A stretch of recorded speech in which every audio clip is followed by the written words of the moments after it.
Tcharam! Ao vivo! Live da Hora Nona, parte 2. É assim mesmo. Quando o convidado é muito bom, quando o convidado é top, quando o convidado tem muito conteúdo, a conversa rende e a gente sempre precisa ter uma parte 2 na live. Então, vamos continuar a conversa muito boa que estávamos com o pastor Henrique Romero. Estávamos conversando sobre as nossas histórias de vida, sobre a criação que recebemos de nossas mães e também a criação que nós temos dado aos nossos filhos. Então, vamos aguardar a chegada aí. Obrigado a todo mundo por ter voltado. Adriane, Angélisson, Jojo, Isabela, tamo junto, vocês são top. Então essa vai ser a live da Hora Nona com Henrique Romero, parte 2. Quando o negócio é bom, rende, né? Não tem jeito. Então vamos aguardar ele voltar aí e a gente vai continuar falando sobre questões sociais, políticas e preconceito, racismo, essas coisas. Ele estuda, ele faz um curso, eu acho que é de sociologia na UFES, ele faz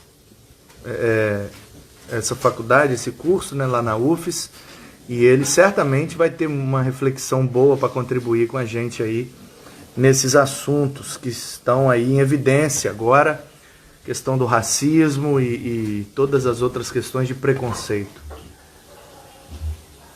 Vamos aguardar aí, não sei se ele já chegou, não sei se ele já está de volta, não.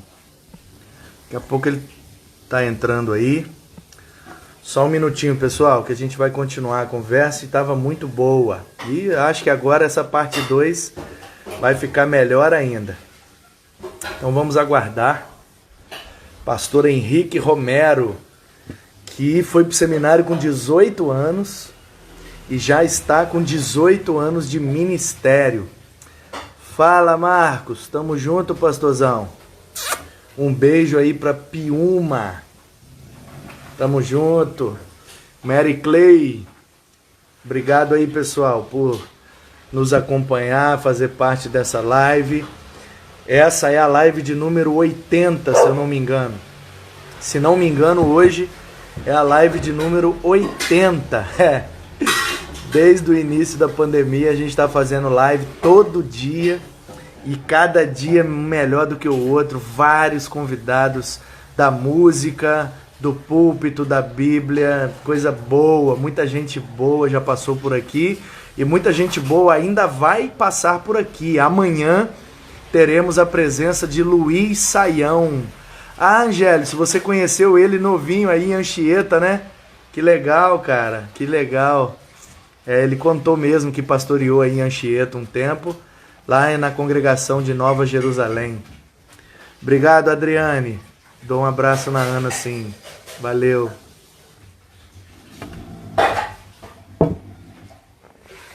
Cadê o Henrique, hein? Voltou não, será que ele tá sem bateria?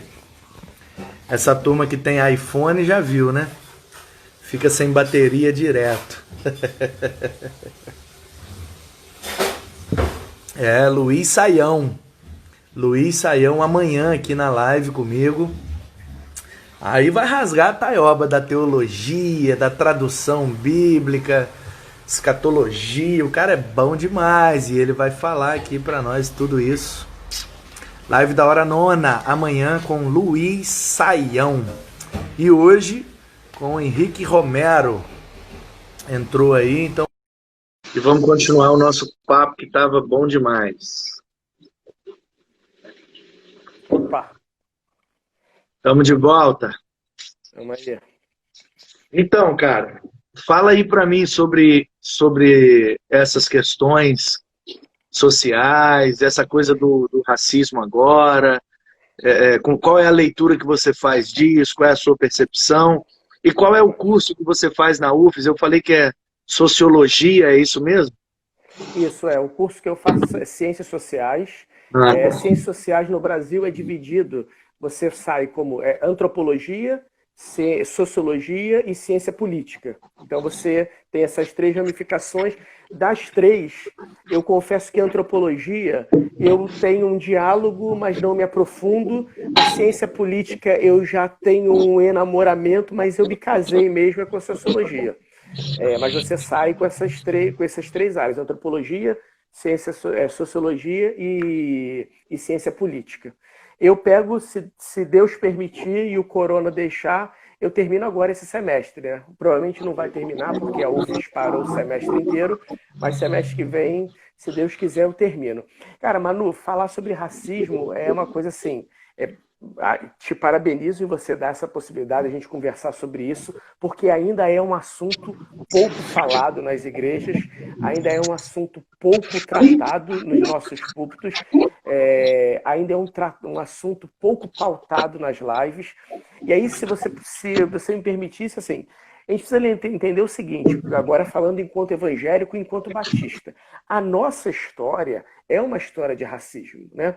A nossa história se mistura com o racismo e uma convenção há 6 anos atrás teve um momento muito belo da Convenção Batista Brasileira que fala que teve um momento de pedido de perdão, inclusive. Eu acho isso emblemático, foi pouco falado, mas foi feito isso. A partir de um livro, que vale a pena quem está assistindo aqui procurar esse livro, nós temos 2 livros que contam a história dos batistas. Um é A História dos Batistas, esse é um. O outro é Centelha e Restolho Seco, que vai falar sobre a história dos batistas, começando lá em Santa Bárbara do Oeste, e a ideia dos missionários americanos que vieram para cá. Não podia ter escravo lá nos Estados Unidos, vem para cá, eu atuo como missionário, tenho meu escravo. Então, assim, a gente não vai gastar tempo falando nisso, mas a gente foi inicialmente moldado num protestantismo escravocrata. E aí a gente chega nesse momento atual, eu acho que o primeiro papel, a primeira obrigação da igreja é tratar o racismo como pecado, mano. Eu acho que a gente ainda tem dificuldade em fazer isso. Nós ainda atrelamos o racismo, e agora eu estou falando em termos de... além de pecado, é crime, a gente já sabe disso. Mas a gente, enquanto protestante, enquanto evangélicos, enquanto batistas, tentando afunilar cada vez mais a percepção, protestante, evangélico, batista, a gente ainda trata o racismo quase como uma contravenção, uma vaciladinha, um erro. A gente, enquanto evangélicos, eu acho que a gente tem uma obrigação, um dever moral, cívico, espiritual, de apontar o racismo como pecado. A gente ainda está muito preso às questões que a gente precisa lembrar da nossa concepção de pecado, a partir de Agostinho.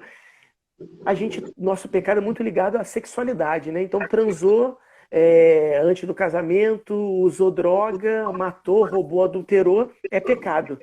Mas eu acho que ninguém aqui nessa live nunca viu ninguém ser excluído de uma igreja na época que se excluía por racismo. Então, a primeira coisa que eu bato na tecla, a gente precisa resgatar o nosso púlpito. Por que eu digo resgatar? Porque houve um momento na história, lá na década de 60 em especial, que o racismo foi tratado como um pecado. Muito na onda de Luther King e tal, que daqui a pouco a gente pode falar um pouco sobre isso. Isso se perdeu novamente. A gente precisa resgatar essa ideia de denunciar o racismo quanto pecado, mas nominá-lo. Eu gosto muito do Rubem Alves, cara. E Rubem Alves diz o seguinte, tem um livro dele, O Concerto para o Corpo e para a Alma. Rubem Alves diz o seguinte, que enquanto eu não nomino as coisas, elas não vêm à existência. E a ideia de racismo no nosso protestantismo, na nossa igreja evangélica brasileira, ele não é nominado. A gente não cita racismo no nosso corpo. Eu acho que é um momento oportuno de a gente começar a apontar e dizer, racismo é pecado.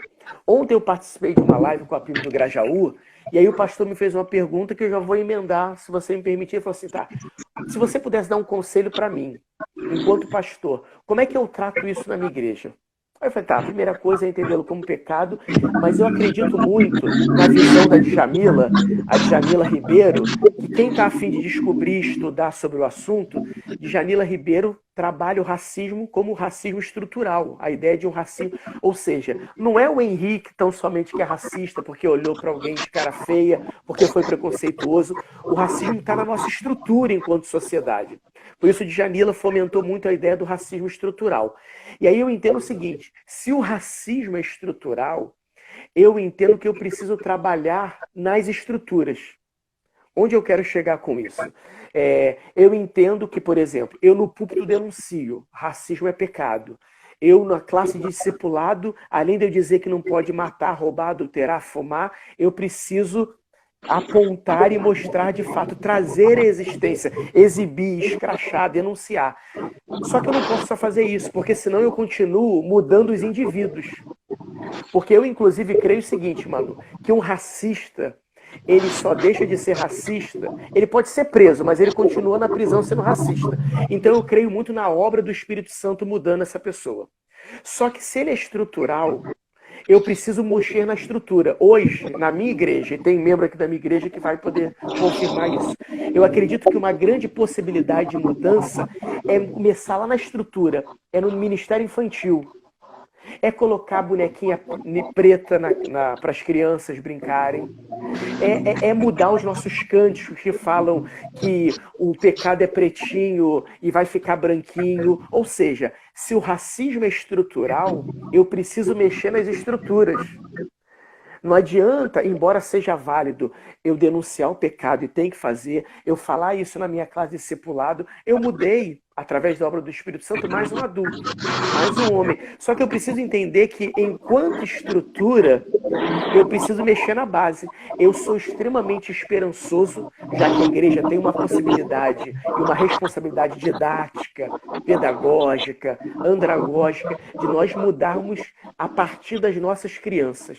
Eu acho que os nossos ministérios infantis são assim, uma fonte inesgotável de esperança de luta contra o racismo.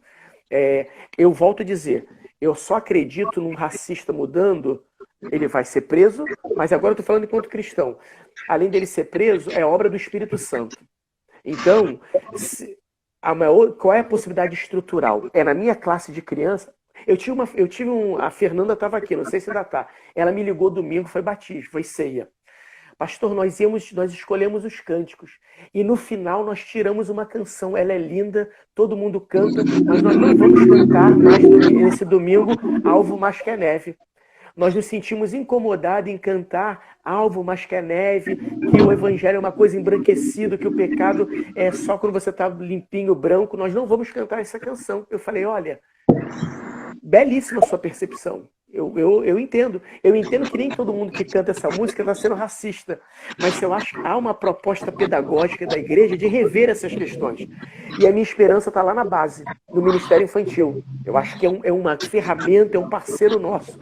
Botar as nossas crianças para brincarem com bonecas pretas, botar as nossas crianças para pararem de cantar canções racistas, canções preconceituosas, que o menininho é torto, e aí o deficiente, como é que ouve essa música? Eu acho que o Ministério Infantil é um celeiro de formação de novas realidades. Então, se alguém me perguntasse como a igreja hoje pode lutar contra o racismo, denunciando, apontando, trazendo a existência, e eu acho que a igreja tem um papel confrontador mesmo. Eu acho que a gente não pode ficar passando a mão na cabeça não, mano. É dizer, ó, você é racista, você está em pecado. A palavra pecado nos é muito valiosa, né? Então eu acho que é dizer, ó, você está em pecado. Isso é importante, o apontamento, deixar claro, trazer luz ao pecado e mexer na estrutura. É dizer, olha, é no nosso ministério infantil. É a partir dali. E resgatar o nosso papel enquanto protestante. É voltar a protestar. A gente se perdeu numa história, mano. Desculpa se eu estiver falando muito, você pode me interromper, tá? Não, porque eu o assunto para mim é muito valioso. A gente esqueceu que quem mudou a história, abriu a visão e fez uma estrutura nas bases foi Luther King. Foi um pastor batista. E aí, com um adendo muito importante, mano, adepto da não violência. E aí eu preciso abrir um parêntese nisso aqui. Luther King, e tem um livro, para quem quer estudar, conhecer um pouco sobre isso, tem um livro maravilhoso chamado Orar com Martin Luther King e os Não Violentos.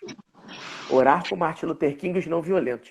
Luther King dizia o seguinte: eu, King, eu não posso agir com violência e no domingo que vem pregar no meu púlpito. Era a visão de King. Então ele dizia, e olha, outra dica, quem quer, tem milhões de biografias de King, e a gente tem que tomar cuidado, porque tem muita coisa deturpada, muita coisa distorcida, o FBI entrou na história para manchar a imagem do cara. Tem um documentário belíssimo de Luther King no Globoplay, chamado Eu Sou King, belíssimo, de pastores contemporâneos dele, com uma riqueza de imagens que a gente tem pouco isso. Vale a pena assistir esse documentário. E aí King tem um momento que está nesse documentário, ele orando com os membros da igreja dele, e ele diz o seguinte: nós vamos para a rua. Se baterem na gente, nós vamos dar a outra face. Se enfiarem o cacetete na nossa cabeça, nós vamos deixar sangrar. Mas nós vamos ensinar a esse povo que se paga o mal com o bem. Ele termina de falar isso, ele fala, em nome de Jesus, amém. Onde eu quero falar sobre isso? King dizia, e do lado de King tinha Malcolm X, que já era o cara ao contrário. Ele, os Pantera Negra, dizia, nós vamos pra pancada, nós vamos quebrar. E aí o pessoal diz o seguinte, que King não se dava com Malcolm X, não. O King dizia o seguinte, olha só, eu sou adepto da não violência. E você só vai me ver na rua pregando isso, porque essa é a minha vivência espiritual. Então faz o seguinte, Malcolm X, você anda do lado de esquerdo da calçada ou do lado direito da calçada com a violência, eu ando sem a violência e a gente se encontra no final da rua. Eu não vou levar a minha membresia à violência. Mas eu não estou invalidando, é o seu método, foi o método que você encontrou, foi o método que você dialogou, mas não é o meu método. Onde eu quero chegar com isso para terminar? É entender o seguinte, eu ouço muito essa pergunta, pastor, e nas manifestações, pode quebrar vidraça, pode fazer, ele fala assim, olha, eu bebo da fonte de King, eu sou adepto da não violência, eu acredito que toda ação corresponde a uma reação, que toda violência gera uma contrapartida mais violenta ainda. Eu respeito quem usa o método, a rua é de todos. Então, um cara que vai para a rua e entende que a forma dele protestar é quebrando vidraça de banco, ele é que está quebrando, não sou eu. Eu entendo, eu sou adepto da não violência. E King conseguiu mudar, desestruturar, fazer uma nova estrutura com a não violência. King tem, para terminar, tem esse documentário que vale a pena vocês verem. Tem um momento onde King está 2 dias antes de ser morto. E aí, por isso que é belíssimo esse documentário, que ele é muito rico em imagens. Ele está pregando, Manu, e ele está pregando assim, ó, os olhos dele não param. Ele está igual um desesperado olhando, porque ele já sabia que ia ser morto a qualquer momento. Ele diz nesse sermão, é lindo esse documentário porque tem muita mensagem dele, várias mensagens. E ele fala nesse sermão, ele fala assim, eu posso ser morto a qualquer momento, o meu sangue pode ser derramado a qualquer momento, mas eu vou ser morto sem derrubar uma gota de sangue do meu opressor. Então, eu acredito que vale a pena, que é possível o enfrentamento a partir da não violência. O que não é possível, sentar no banco e não lutar. O método da luta, cada um encontra o seu. Mas eu preciso lutar. King lutou, convidando a sua membresia a dizer, nós não vamos pegar ônibus. E nós vamos louvar. Cara, a manifestação do King era cantar cânticos espirituais na rua. A gente não fala mais nisso. Mas King mudou, indo para a rua, cantando cânticos espirituais e marchando, cantando cânticos cristãos. Ou seja, claro que houve uma série de ações, uma série de ações estruturadas, politizadas, ações de greve, ações de levantes, ações de, como ele costumava dizer, que eram ações políticas, sociais e espirituais. Mas eu sou adepto da não violência. Mas o que eu não posso abrir mão é a igreja perder essa realidade. A igreja perder a realidade da denúncia. Porque King era um denunciante. Ele não denunciou só o pecado do racismo, não. Quando é que rompem com King? Grande parte da igreja americana rompe com King quando ele diz um sermão dele, que é um dos sermões mais belos. O que tomou conhecimento que todo mundo ouve é Eu Tenho um Sonho. Mas tem um sermão mais belo de King que ele prega e diz o seguinte: eu, a partir de hoje, não luto só contra o racismo. Eu luto contra cada americano preto e branco que vai para a guerra do Vietnã. A partir de hoje eu luto contra o racismo e contra a guerra do Vietnã. Metade da igreja americana rompe com King. Ou seja, King nos dá a ideia do protestantismo denunciante. Inclusive saiu um filme essa semana do Spike Lee, e eu sou fãzão do Spike Lee, desde que ele fazia comerciais com o Jordan, né? O filme chama Destacamento Bloody, né? Bloody, de sangue. É a história de 5 negros. É meio baseado em fatos reais, mas é uma trama, e o Spike Lee é um gênio da metáfora. Então a ideia é o seguinte: os caras vão para a guerra do Vietnã, são negros, e a trama do filme é meio viagem, assim. Os caras acham ouro, esconde o ouro e volta anos depois atrás do ouro. Mas no decorrer da trama a gente vê ali algumas questões ligadas ao racismo e à guerra do Vietnã, que são contemporâneas ali de Malcolm X e Martin Luther King. E a perspectiva do Spike Lee é que muitos soldados negros, a maioria dos soldados que morreu no Vietnã eram negros. E ele aponta no filme essa proporção. Servindo nos Estados Unidos, nós temos cerca de 10%, 12% de soldados negros. Lá no Vietnã, chega a quase 40%. Então, como que é isso, né? É alguma coisa errada nessa conta. Exato. E essa estatística continua em tudo. A morte proporcionalmente de negros que morrem por causa do corona é muito maior do que o dos brancos. Ou seja, o negro continua sendo aquele que alcança as estatísticas negativas em todos os aspectos. E aí tem muito a ver com o que o Silvino está falando, de ver Deus na face do violentado. Eu acho que aí é o papel da igreja mostrar que, a partir da imagem e semelhança, esse negro que eu sou preconceituoso, esse preto que eu sou preconceituoso, eu estou sendo contra o próprio Deus. Porque a gente esquece, inclusive, não só em termos metafísicos de espiritualidade, mas corporeamente, o Cristo negro, né? Da onde ele nasceu, ele não era branco de olho azul. A pintura bela europeia, né, bela entre aspas, eu até entendo uma coisa, eu vejo com muito respeito, as pessoas batem muito nas pinturas do Cristo de olho azul e louro e tal. Eu entendo o seguinte, que quando eles estão pintando daquela forma, quem está pintando é o europeu, o louro. Ele está, em última análise, vendo Cristo como sua identidade. E eu acho isso belo, acho isso poético, você ver o Cristo como você é. E aí, só que eu acho, o problema é que se o negro ver o Cristo preto, ele já é criticado, ele não é aceito. Então, só que na verdade a sua matriz, de fato, ele era preto. No mínimo, assim, para aqueles que gostam, que é errado, né? O moreno, não, ele era preto. Não tem essa de moreno, ele era preto. E aí eu acho que olhar o próximo e ver o Cristo encarnado, eu acho que isso é fundamental, e a palavra do Silvino é belíssima por isso. É ver no opressor a face de Deus. E infelizmente no protestantismo atual, a gente tem visto mais a face de Deus no opressor do que no oprimido. Esse é o momento triste que a gente vive, né?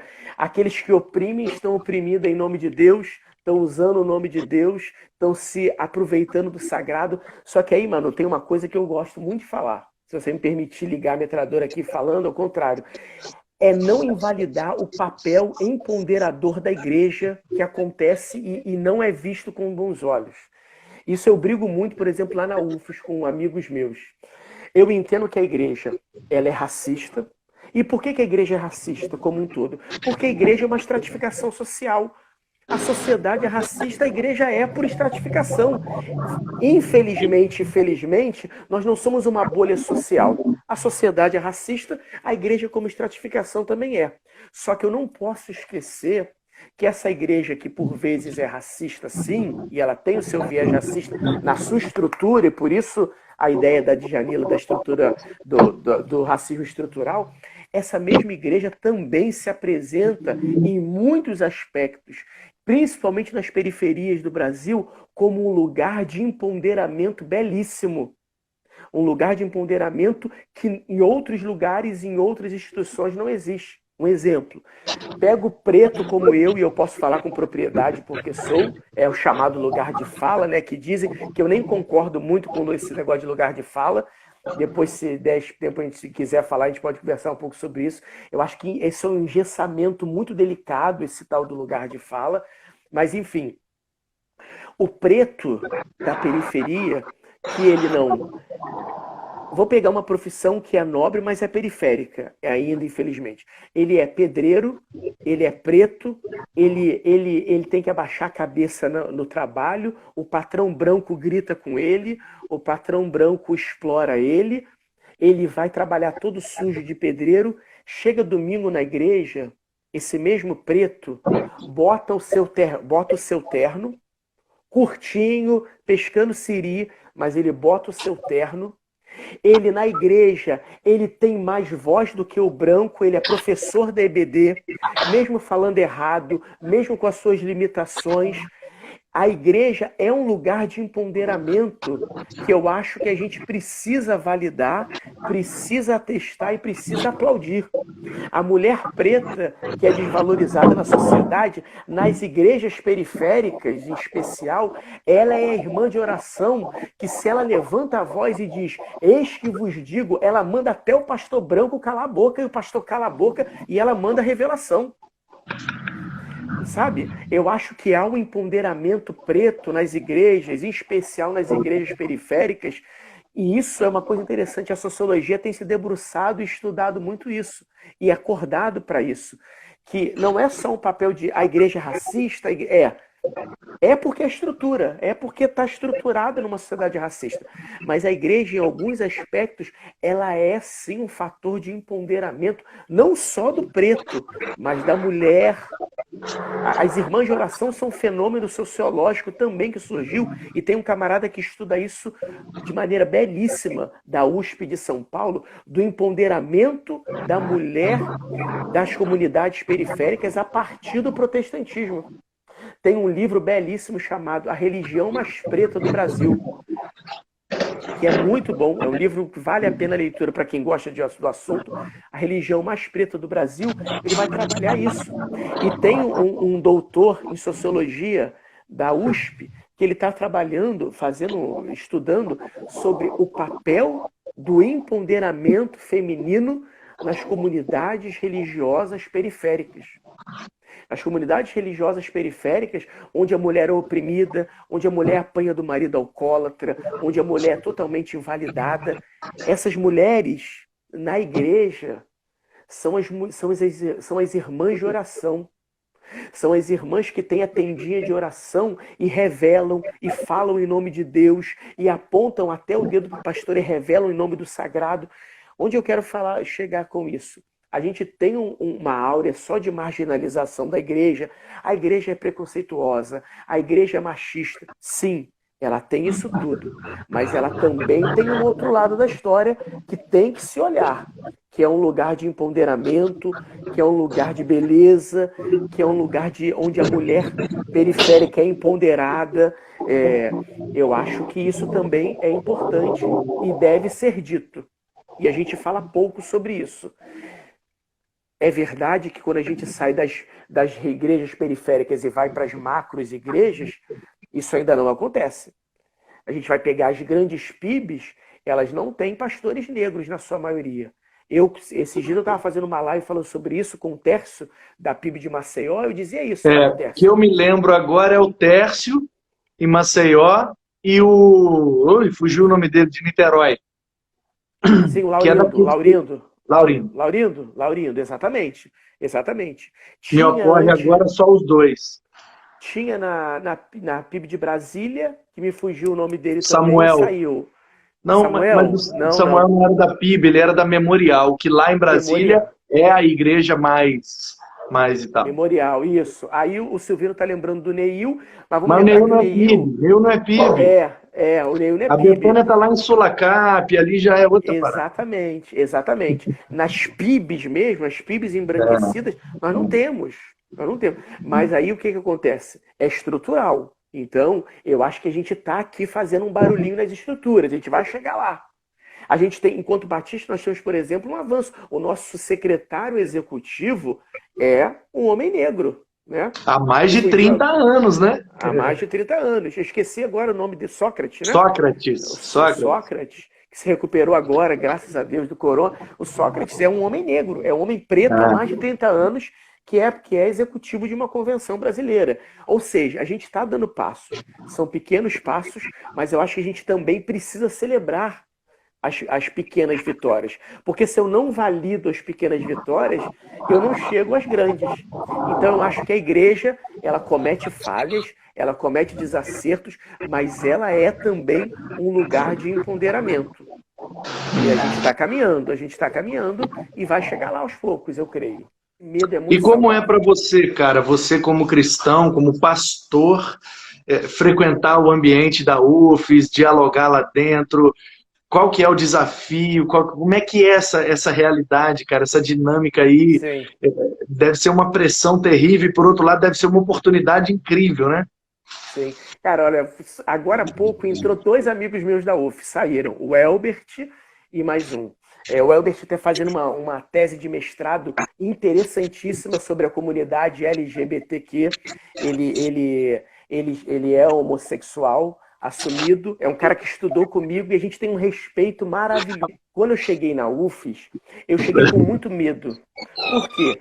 Por tudo que se pinta, por tudo que se fala. A gente está vivendo hoje um tempo onde se dizem que a Universidade Federal é uma balbúrdia, é uma bagunça, é um antro de perdição, um antro de pecado. E eu fui gerado com essa realidade, onde se dizia, a nossa época chegava a dizer isso, que a criança, o menino não devia nem ir para a universidade, que era lugar de pecado. Você deve lembrar disso.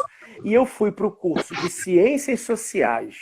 Você imagina? Ciências Sociais, da Sociologia, estudar Marx numa universidade federal, eu fui assim, gente, como é que vai ser? Eu confesso que fui extremamente preocupado com os desdobramentos. E aí, Tércio, eu falei do Tércio, chamei de Tércio agora, e aí eu vi o seguinte... Nossa, para mim é um orgulho, cara. É uma honra para mim você me chamar de Tércio, que é isso? Eu falei com ele hoje o dia inteiro. Aí o que acontece? Eu cheguei lá e vi o seguinte, cara, o quanto esse discurso hoje, inclusive, da Universidade Federal como balbúrdia, da Universidade Federal como antro de perdição, o como isso é mentiroso. E já que a gente está numa esfera religiosa, o como isso é pecaminoso, porque eu vejo nisso uma estratégia do diabo mesmo. E isso serve para a realidade da universidade, né? O olhar preconceituoso, né? Que as pessoas têm para o bairro e agora transpondo isso para a universidade.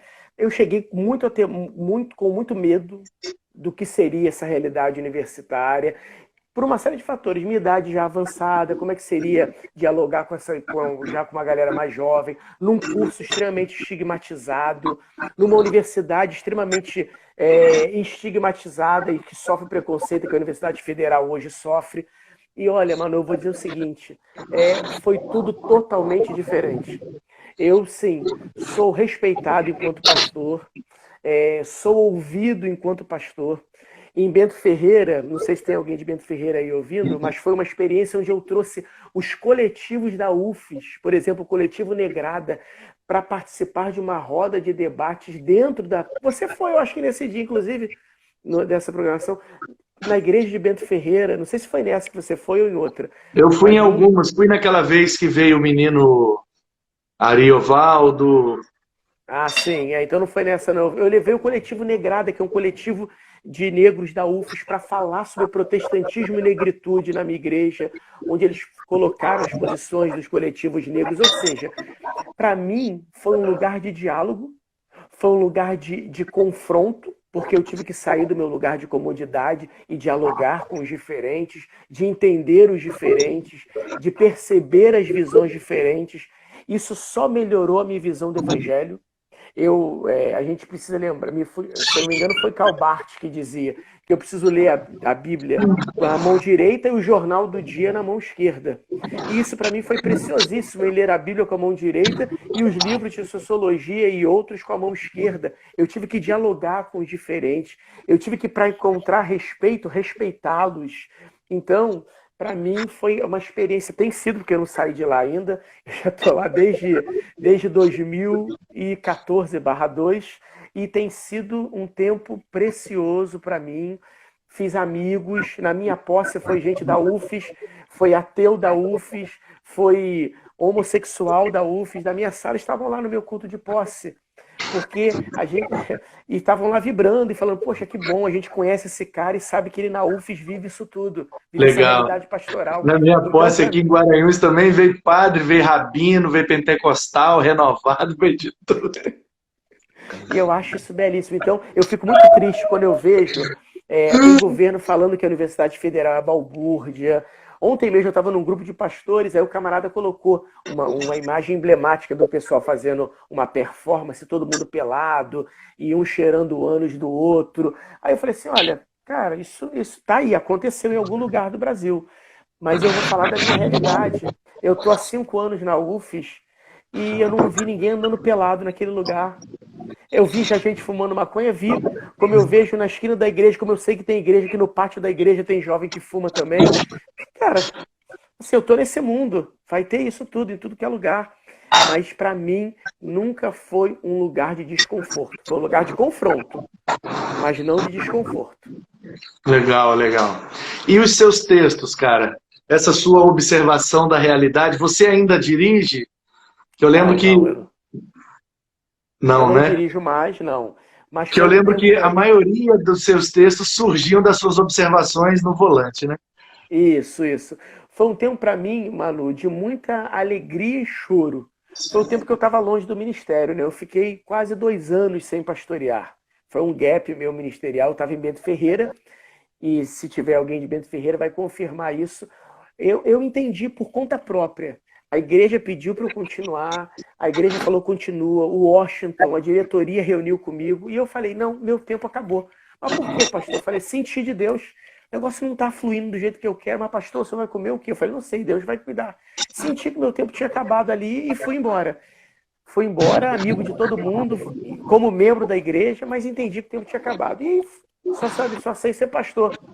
E aí o que tinha para fazer? Todo mundo que não sabe o que fazer tem como opção o quê? Vou dirigir Uber. E fui pro Uber. E foi um tempo assim para mim, onde eu entendi também o pastoreio atrás de um volante, sabe, mano? Foi um momento onde assim, eu vi uma outra realidade do meu ministério. Cada passageiro que entrava ali, ou eu entrava na mesma realidade, na mesma vibe, no mesmo espírito daquele cara, ou eu tentava edificar aquele camarada. E eu transformei ali, era o meu gabinete pastoral, e ali é onde eu passei a ver o mundo diferente dos olhos do púlpito, porque eu comecei com 21 anos pastorear.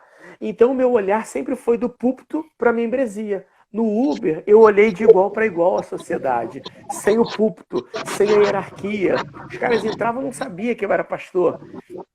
Teve um, por exemplo, que entrou, esculhambou, falando mal de pastor do início ao fim, e falando e discutindo, e eu contrapondo, e eu dando a minha visão.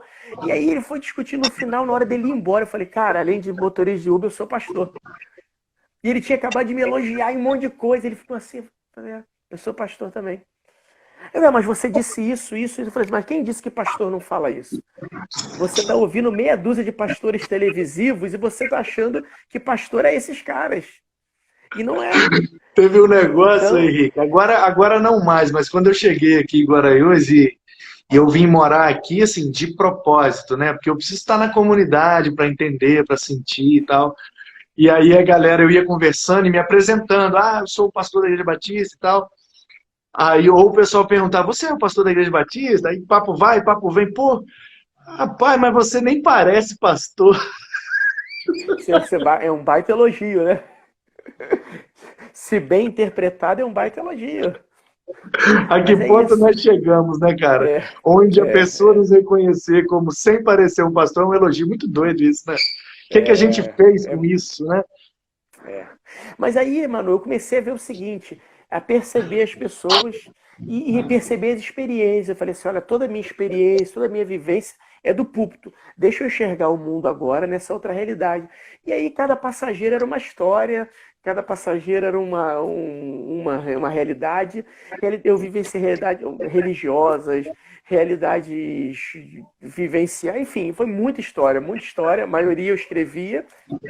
E foi um tempo ao mesmo tempo muito triste, porque todo dia que eu sentava naquele lugar eu falava, cara, eu tenho certeza do meu chamado.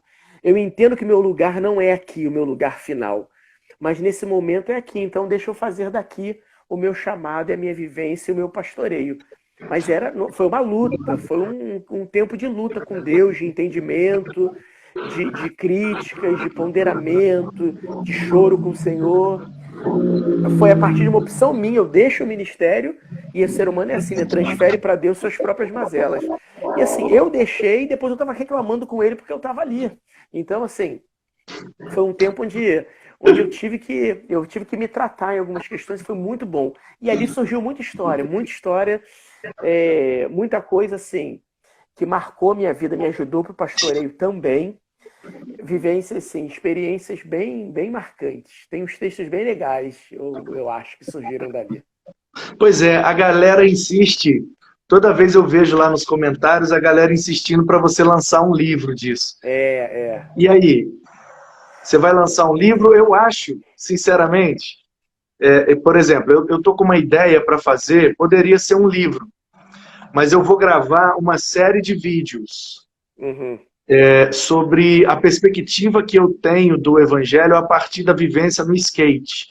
Porque o skate ensina muita coisa. E eu acho que os skatistas, com relação a algumas questões que a Bíblia exige do cristão, o skatista faz melhor do que o cristão, sabe? Por exemplo, a questão da comunhão. A questão de ter tudo em comum. Isso é a ideia da comunhão. A essência da comunhão de Atos, do Salmo 133, que é um cântico dos degraus, a galera saindo de casa, indo para Jerusalém para adorar, estão ali compartilhando a mesma comida, é uma excursão, todo mundo andando a pé e tal, aquela partilha, aquela troca. Então, a ideia da comunhão na Bíblia é nessa perspectiva. E a galera, cara, leva a comunhão para um lado que às vezes, enfim... E aí eu me lembro, foi muito marcante para mim, no início da minha caminhada, eu ainda adolescente, na Unijovem, né, num domingo à tarde, a gente saiu de Kombi para entregar uns folhetos, convidar para o culto, né, na Kombi, batendo na Kombi assim, com bom e com maravilhoso, aquela zoeira. Depois a gente voltava para a igreja e o líder ia para uma sala e a gente tinha a união de treinamento, né, Unijovem, e ele deu a lição naquele domingo, era sobre comunhão, baseada no Salmo 133, pegando algumas coisas lá de Atos. E aí, quando ele terminou, alguém quer falar alguma coisa? Eu levantei a mão e falei, eu quero falar o seguinte, que eu não sabia que tudo isso aí estava na Bíblia, eu estou chegando agora, mas isso aí a gente já vive lá no skate, tem um tempão. E eu queria dizer o seguinte, que lá no skate a gente faz desse jeito aí, aqui na igreja não é desse jeito aí não, brother. Porque aí tá falando um baseado, todo mundo fuma do mesmo baseado. No skate, quando a gente vai para uma balada, ou entra todo mundo, ou todo mundo fica do lado de fora. Quando a gente vai para um campeonato e o amigo quebra o skate dele, ele está concorrendo contra mim, mas eu dou o meu skate para ele competir com o meu skate para ganhar de mim, né? A gente não vê nenhum problema nisso. Aliás, quem não faz isso é muito tirado de otário, de mané, e a gente até meio que proíbe o cara de ser skatista. Uhum. Meu irmão, vai andar de patins, vai fazer outra coisa. Skatista você não é não, brother. Então, eu falei, aqui na igreja não é assim, porque uma galera vai no retiro e eu vejo um monte de gente que não vai, porque não tem dinheiro, e vocês nem ligam. A galera vai na cantina comer, tem um monte de gente que não come porque não tem dinheiro, vocês nem ligam, velho. Que comunhão é essa? E aí, então assim, eu vou chamar de skateologia, entendeu? A percepção do evangelho a partir da vivência no skate. E um amigo meu que me ganhou para Jesus lá de Volta Redonda, ele usa esse nome há um tempão, Skateologia, que é um estudo bíblico que ele dá com uma galera da rua, do skate e tal e tal. Uhum. E como ele é muito meu amigo, esse nome é meio que nosso, o logotipo que ele usa do Skateologia foi eu que fiz, então, enfim. E aí eu vou usar isso, vou fazer uma série de vídeos, entendeu? Sim. De Skateologia. Ou seja, eu entendi muita coisa da Bíblia, não foi lendo a Bíblia, foi vivendo na dinâmica do skate. Essa coisa de hospitalidade, por exemplo, aos domésticos da fé que a Bíblia fala. Cara, os crentes não são assim, Henrique. Cara, se eu tiver numa roubada lá numa cidade tal, e eu precisar de ajuda, e bater na porta de uma igreja, ou perguntar onde é que mora o pastor, e ir lá e falar, brother, o pneu do meu carro furou, meu motor bateu, tô precisando de um lugar para dormir, uma comida para comer. Irmão, vou orar por você, é tenso, é difícil. Cara, no skate, a gente ia para os campeonatos sem dinheiro para voltar, sem dinheiro para fazer inscrição e sem dinheiro para pagar hotel, pousada. Meu irmão, skatista, velho. O nosso lema é o seguinte, a gente dorme até em cima de bujão de gás. Arruma um lugarzinho aí que a gente dorme. Então, cara, a gente ia. Cara, me dá a passagem de ida. Mas como é que você vai se inscrever? Lá eu me viro. Mas onde é que você vai dormir? Lá eu vejo. O que é que você vai comer? Lá aparece. Cara, você chegava, e aí galera, beleza? Pô, eu sou o Manu, sou de Volta Redonda, e vim aí só com a passagem de vinda, e tô querendo correr o campeonato, tem como dar uma moral aí? Pô, brother, é agora, 2 contos aqui, 3 ali, 5 ali, paga a inscrição pra você. Aí galera, não tem lugar pra dormir não. Pera aí só um minuto. Ô tia Maria, não sei o quê, ainda tem um lugarzinho lá na casa da senhora, ó, tem um menino aqui do Rio, aqui, papapá. Nunca fiquei sem comida, nunca fiquei sem lugar pra dormir, nunca fiquei sem correr o campeonato, e nunca fiquei sem dinheiro pra voltar. Sabe essa coisa que a Bíblia prega de Jeová Jirê? Meu irmão, skate Jirê é muito mais que Jeová, na perspectiva de uma galera aí, entendeu? Sim, então, cara, eu quero fazer uma série de vídeos falando sobre essa skateologia. Eu aprendi o que é Jeová Jirê antes de conhecer Jeová, cara. Uhum. Quer dizer, na prática, né, na vivência, o conhecer o sagrado sem denominá-lo como sagrado, né? Exatamente. Então, cara, não sei se você vai escrever um livro, mas eu queria te recomendar, porque tem uma galera, eu sei que ainda tem uma galera que lê e tal, mas essa nova geração, principalmente, eles não estão dispostos a ler coisas muito grandes. Uhum. Textão, não ouve áudio com mais de 1 minuto, a galera não quer, né? Uhum. Então, cara, se você escrever o livro, ótimo, maneiro, eu vou comprar. Mas se você gravasse uma série de vídeos, cara, e colocasse no YouTube, em formato de crônica mesmo, sabe? Você lendo, mas de uma forma, assim, legal e tal, eu acho que, cara, ficaria muito top também. Eu tô andando aqui porque minha bateria tá acabando. Imaginei. iPhone, né, cara? iPhone é tenso. Não, né, não. Eu tô procurando onde está meu carregador, que eu não sei. Achei. Alguém roubou. Mas a gente já está acabando mesmo, a live vai acabar daqui a pouquinho. Eu queria só mesmo te agradecer e louvar a Deus pela sua vida, por essa conversa, pelo privilégio. Foi muito bom conversar com você sobre essas questões.